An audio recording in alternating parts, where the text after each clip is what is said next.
ఉప ముఖ్యమంత్రి అజిత్ పవార్ ఆకస్మిక మరణం యావత్ దేశాన్ని తీవ్ర దిగ్భ్రాంతికి గురిచేసింది. జనవరి 28 ఉదయం ముంబై నుండి బయలుదేరిన ఆయన ప్రయాణిస్తున్న విమానం బారామతి విమానాశ్రమం సమీపంలో ప్రమాదానికి గురైంది. ఉదయం 8:50 సమయంలో అత్యవసర ల్యాండింగ్ కు ప్రయత్నిస్తుండగా ఈ ఘోర ప్రమాదం జరిగింది. ఈ ఘటనలో అజిత్ పవార్తో పాటు పైలట్లు, సిబ్బంది కలిపి మొత్తం 5 ప్రాణాలు కోల్పోయారు. ఈ విషాద ఘటన గగనతలంలో తమ ప్రాణాలను కోల్పోయిన గత రాజకీయ, సినీ ప్రముఖులను మరోసారి గుర్తు చేస్తుంది.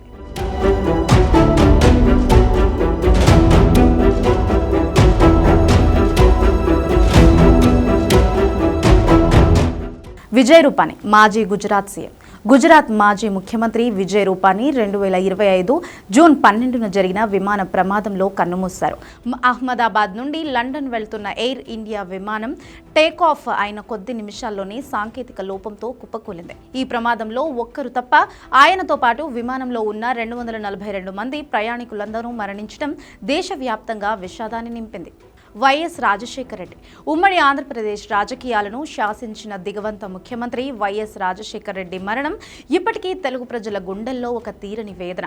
2009 సెప్టెంబర్ 2న హైదరాబాద్ నుండి చిత్తూరులోని రచ్చబండ కార్యక్రమానికి వెళ్తుండగా ఆయన ప్రయాణిస్తున్న బెల్ 430 హెలికాప్టర్ ప్రతికూల వాతావరణం కారణంగా నల్లమల్ల అడవుల్లో అదృశ్యమైంది. దాదాపు 24 గంటల పాటు జరిగిన ఉత్కంఠభరితమైన గాలింపు చర్యల తరువాత కర్నూలు జిల్లాలోని రుద్రకొండ కొండపై హెలికాప్టర్ శతకాలను గుర్తించారు. ఈ ప్రమాదంలో వైఎస్ఆర్తో పాటు మరో 4 ప్రాణాలు కోల్పోయారు.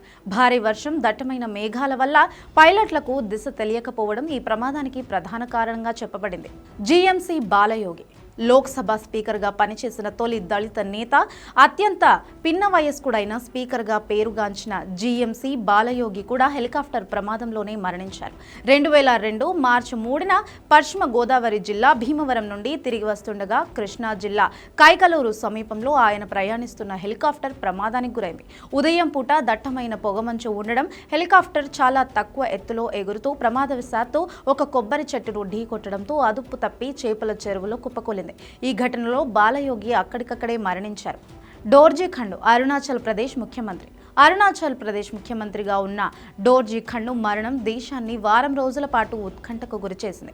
2011 ఏప్రిల్ 30న తావాంగ్ నుండి ఈటానగర్ వెళ్తుండగా ఆయన ప్రయాణిస్తున్న పవర్ హన్స్ హెలికాప్టర్ అదృశ్యమైంది. దట్టమైన అటవీ ప్రాంతం, ప్రతికూల వాతావరణం కారణంగా గాలింపు చర్యలు చాలా కష్టమయ్యాయి. చివరకు 5 రోజుల తరువాత మే 4న చైనా సరిహద్దుకు దగ్గరలోని మారుమూల ప్రాంతమైన లుగుతాంగ్ వద్ద హెలికాప్టర్ శతకాలను డోర్జే గంటు మృతదేహాన్ని గుర్తించారు. సౌందర్య దక్షిణాది సినీ ఇండస్ట్రీలో మహానటిగా వెలుగొందిన సౌందర్య 2004 ఏప్రిల్ 17న బెంగళూరులోని జక్కూరు విమానాశ్రమం నుండి ఎన్నికల ప్రచారానికి బయలుదేరిన కొద్ది నిమిషాల్లోనే మరణించారు. ఆమె ప్రయాణిస్తున్న సెస్నా విమానం టేకాఫ్ అయిన వెంటనే మంటల్లో చిక్కుకుంది.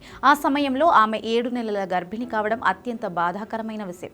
ఈ ప్రమాదంలో ఆమె సోదరుడు కూడా మరణించాడు. భారత అణుశక్తి పితామహుడు డాక్టర్ హోమీ జే బాబా 1966 జనవరి 24న ఫ్రాన్స్లోని మౌంట్ బ్లాంక్ పర్వత ప్రాంతంలో జరిగిన ఎయిర్ ఇండియన్ విమాన ప్రమాదంలో మరణించారు. తరుణి సచ్దేవ్. అమితాబ్ బచ్చన్ పా సినిమాతో గుర్తింపు పొందిన బాలనటి తరుణి సచ్దేవ్ కేవలం 14 ఏళ్ల వయసులో 2012లో నేపాల్లోని జోమ్సామ్ విమానాశ్రమం వద్ద జరిగిన అగ్ని ఎయిర్ విమాన ప్రమాదంలో తన తల్లితో పాటు ప్రాణాలు కోల్పోయింది. పుట్టినరోజు నాడే ఆమె మరణించడం అత్యంత బాధాకరం.